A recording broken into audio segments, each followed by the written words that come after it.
लाहौर के दिल में, जहां गलियों से इलायची वाली चाय और तली हुई समोसों की खुशबू आती है, एक लड़का रहता था, दानियाल।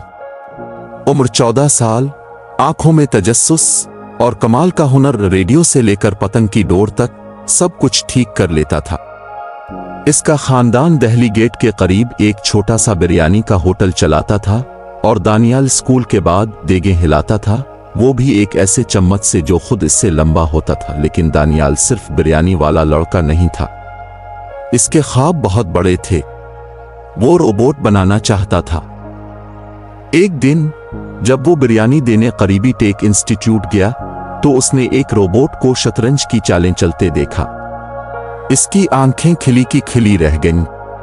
वो वहीं रुक गया, देखा, सवाल किए। प्रोफेसर हंसे, दानियाल के सवालों और उसकी धूल से अटी शलवार कमीज पर हैरान भी हुए।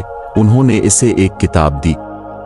दानियाल ने वो किताब चट कर ली, फिर दूसरी, फिर तीसरी। थोड़े ही अरसे में उसने अपने छत वाले कमरे में एक रोबोट बना लिया। पुराने पंखे के मोटर, टूटी साइकिल और एक हेयर ड्रायर के पुर्जों से इसने रोबोट का नाम रखा निलो, अपनी मरहूम बली के नाम पर। 2 साल बाद दानियाल के हाथ से बने रोबोट ने कौमी मुकाबला जीत लिया। इसके बिरयानी ज़दा दिमाग ने कमाल कर दिया था। इसे स्कॉलरशिप मिली, कराची जाने का मौका, फिर जापान का टिकट। लेकिन अगर अब दानियाल से पूछें कि उसकी सबसे बड़ी कामयाबी क्या थी, वो मुस्कुरा कर कहेगा, उम्मी को सोशी खुला दी। और उम्मी को पसंद भी आ गई।